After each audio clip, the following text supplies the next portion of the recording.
नमस्कार। मैं हूं आशुतोष और आप देख रहे हैं श्रवणगढ़ की खरी खरी, हमारा वो कार्यक्रम जिसमें श्रवण जी, देश के जाने माने पत्रकार, अपनी तीखी, बेबाक और बेखौफ टिप्पणियां करते हैं, चाहे सत्ता पक्ष हो या विपक्ष, किसी को नहीं बख्शते। आज फिर हमारे साथ मौजूद है। आज दरअसल बातचीत करना चाह रहे हैं कांग्रेस पार्टी और विपक्ष की रणनीति को लेकर। कांग्रेस पार्टी अभी तक अपनी रणनीति का पूरी तरीके से खुलासा नहीं कर पाई है, लेकिन जिस तरीके से उनकी पार्टी की बैठक में गारंटियों की बात की गई है, साथ ही साथ यह कहा गया है कि सरकार आएगी तो 30 लाख नौकरियां देंगे, हर परिवार की जो गरीब महिला है उनको 1 लाख रुपए साल में दिया जाएगा, जो अप्रेंटिसशिप, राइट टू अप्रेंटिसशिप की बात की गई, युवाओं को रोजगार देने की बात की गई है। क्या यह अपने आप में पर्याप्त है भारतीय जनता पार्टी का मुकाबला करने के लिए? क्या कांग्रेस पार्टी अभी भी उस बड़े नैरेटिव को नहीं खींच पाई है जिसकी वजह से भारतीय जनता पार्टी को कटघरे में खड़ा किया जा सके और लोगों को यह बताया जा सके कि पिछले 10 सालों में भारतीय जनता पार्टी की सरकार में क्या खामियां थी और जिसकी वजह से विकल्प के तौर पर कांग्रेस या विपक्ष को वोट दिया जा सके? इसी पर करेंगे बातचीत। श्रवण जी हमारे साथ मौजूद है। श्रवण जी, आपका बहुत बहुत स्वागत है हमारे इस विशेष कार्यक्रम में। श्रवण जी, आपको लगता है कि कांग्रेस, पहली चीज, क्या अपनी रणनीति को फाइनलाइज कर चुकी है? क्या आपको लगता है कांग्रेस कोई बड़ा नैरेटिव बनाने में कामयाब रही है? क्या आपको लगता है सिर्फ गारंटी की बात करना, जैसे नरेंद्र मोदी जी गारंटी की बात करते हैं, वो 25 गारंटी देकर कांग्रेस जो है वो बीजेपी को पछाड़ सकती है? देखिए, नरेंद्र मोदी की गारंटी और कांग्रेस की गारंटी में बहुत फर्क है। नरेंद्र मोदी सत्ता में है और कांग्रेस सत्ता में नहीं है। कांग्रेस ने या राहुल गांधी ने अपनी न्याय यात्रा के बाद 5 क्षेत्रों में न्याय देने की बात की है। नारी न्याय, किसान न्याय, युवा न्याय, श्रमिक न्याय, हिस्सेदारी न्याय। इन प्रत्येक 5 में हर एक के साथ 5-5 गारंटियां दी हैं, मतलब कुल 25 गारंटियां दी हैं। और अभी 2 दिन पहले जयराम रमेश और वेणुगोपाल ने बताया कि इन गारंटियों के साथ कांग्रेस के कार्यकर्ता लोगों के पास जाने वाले हैं। इसका मतलब यह है कि कांग्रेस इन गारंटियों पर चुनाव लड़ना चाहती है। देश क्या इन गारंटियों की प्रतीक्षा कर रहा है? क्या देश ये मानता है कि कांग्रेस हुकूमत में आ रही है अपने अकेले के दम पर, क्योंकि ये गारंटियां इंडिया अलायंस की नहीं है, सिर्फ कांग्रेस की है। इसका मतलब है कि कांग्रेस ये मानती है कि वो हुकूमत में आ रही है। क्या वो हकीकत में ऐसा है कि लोग या देश की जनता इस समय जो पूरी तरह तैयार बैठी है इस हुकूमत को हटाने के लिए? पूरा का पूरा माहौल गर्म है, राज्यों में गर्म है। वो कांग्रेस अपना नैरेटिव सेट कर पा रही है क्या? या जिन चेहरों को वो पेश कर रही है कांग्रेस, क्या उनकी एक्सेप्टेबिलिटी है क्या उस तरह की जो लोग देखना चाहते हैं? देखिए, भारतीय जनता पार्टी ने या मोदी जी ने इस समय चौतरफा आक्रमण शुरू कर दिया है। चौतरफा, हर जगह। आप देखें, झारखंड में सीता सोरेन को शामिल कर लिया है और बीजेपी में शामिल हो गई, चाहे वो अनिच्छा से हुई हो, दबाव में हुई हो, किसी भी कारण से हुई हो। तेलंगाना की राज्यपाल तमिल से सौंदरराजन ने आज इस्तीफा दे दिया है और वो तमिलनाडु से चुनाव लड़ने वाली है। भारतीय जनता पार्टी एक एक दल, छोटे से छोटे दल से समझौता कर रही है, एक एक सीट का समझौता कर रही है। उत्तर तमिलनाडु के उत्तरी इलाके के लिए उन्होंने एक तमिल पार्टी से समझौता किया है। बिहार में आपने देखा कि उन्होंने हिंदुस्तान अवाम पार्टी और कुशवाहा की पार्टी को एक एक सीटें दी है, मांझी की सीट को एक एक सीट दी है। ये जो कोशिश चल रही है भारतीय जनता पार्टी की, पूरे दक्षिण में, पूरे बिहार में, और तमाम जगहों पर, या राज ठाकरे अगर आकर मिल रहे हैं, दिल्ली में आके मिल रहे हैं राज ठाकरे, आंध्र से तेलुगु देशम और जगन रेड्डी अगर बैठे हुए हैं समझौते के लिए, बीजू जनता दल के साथ समझौता कर रही है भारतीय जनता पार्टी। चिराग पासवान, जिनको उन्होंने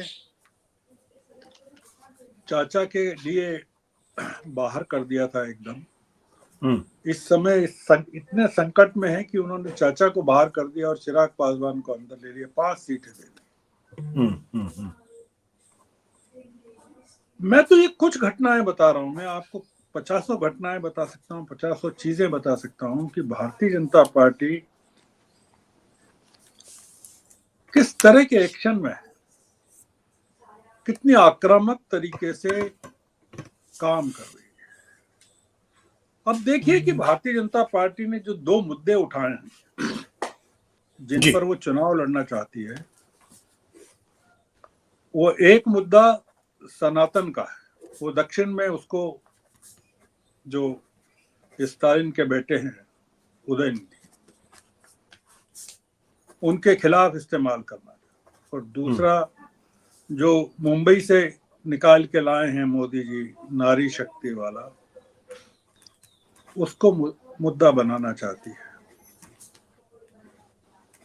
मोदी जी सत्ता में आए थे 2 मुद्दों को लेकर, एक तो भ्रष्टाचार को मुद्दा बनाकर और लोगों को डर दिखाकर कि कांग्रेस अगर रही सत्ता में तो देश का कितना बड़ा नुकसान हो जाएगा।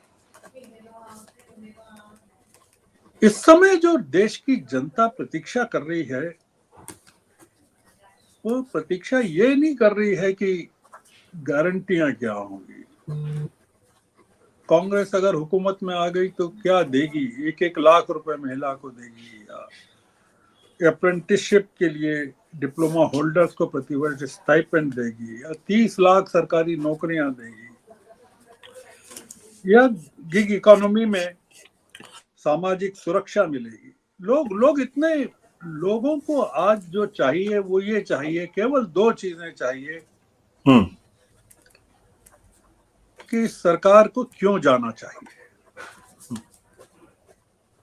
इस सरकार ने 10 साल में देश का कितना नुकसान किया है,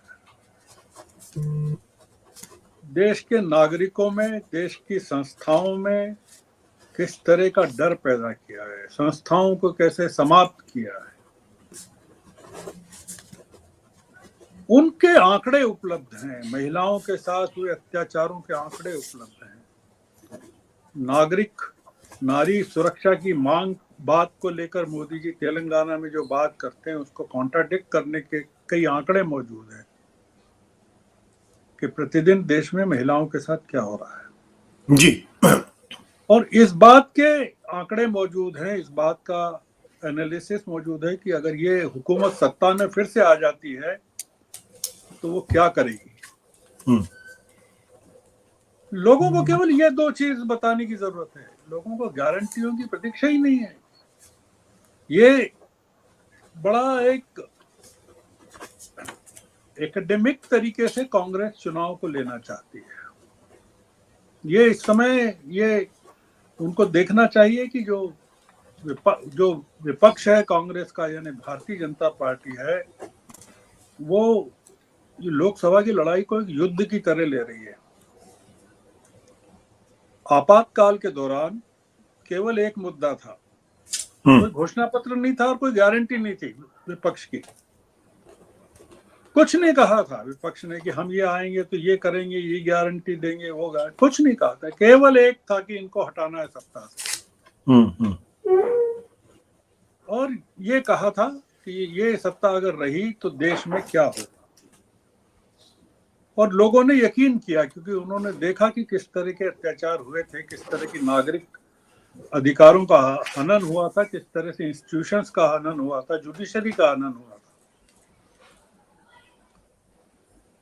लोग इस समय 2 चीजों को देखना चाहते हैं, एक तो कांग्रेस का आक्रामक रूप देखना चाहते हैं, तो वो स्पष्ट प्रहार करे कि हमारी घोषणाएं तो हैं पर हम जो इस समय हमारा एकमात्र निशाने पर जो चीज है वो ये कि हमको इस सरकार को बर्खास्त करना है, हटाना है, सत्ता से हटाना है। और दूसरा ये कि कांग्रेस, जो चेहरे कांग्रेस के पेश होते हैं जनता के सामने, वो अपील नहीं करते हैं। केसी वेणुगोपाल अपील नहीं करते हैं, जयराम रमेश अपील नहीं करते हैं, पवन खेड़ा अपील नहीं करते हैं।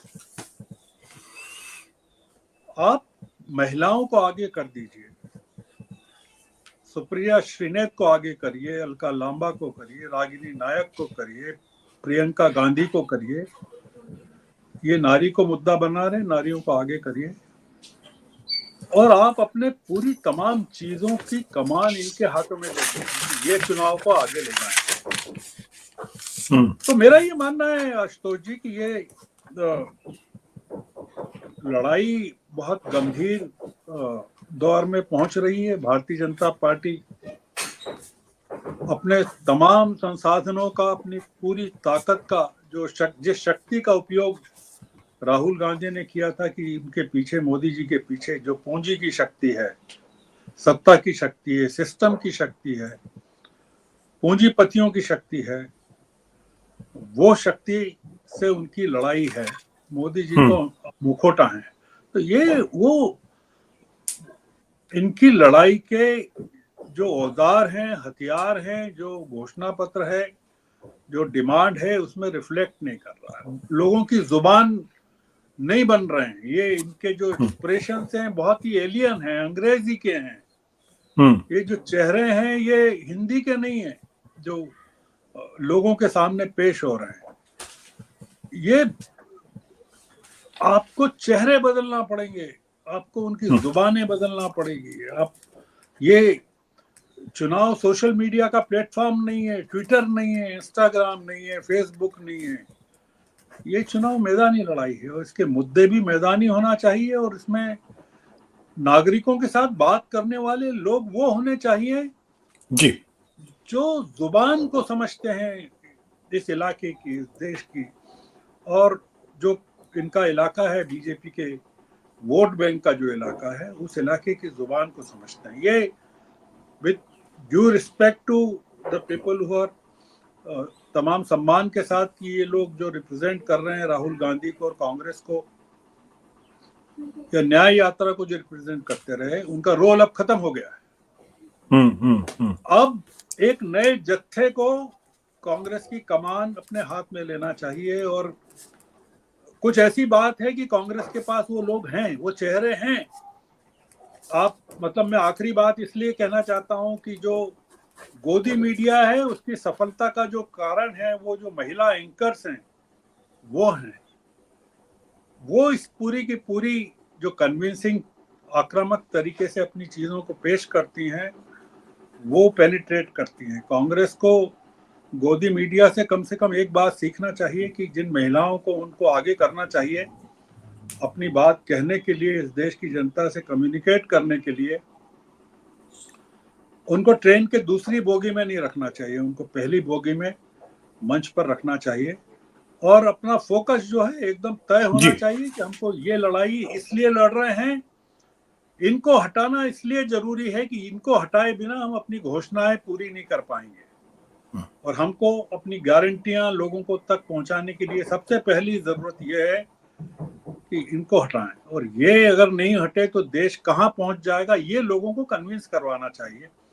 ये बहुत आसानी से किया जा सकता है। तो मैं थोड़ा सा जो आपका सवाल था उसका मैं ये जवाब देना चाहता हूँ। जी श्रवण जी, बहुत बहुत शुक्रिया sir. Thank you sir, thank you. सत्य हिंदी का ऐप डाउनलोड करें गूगल प्ले स्टोर पर।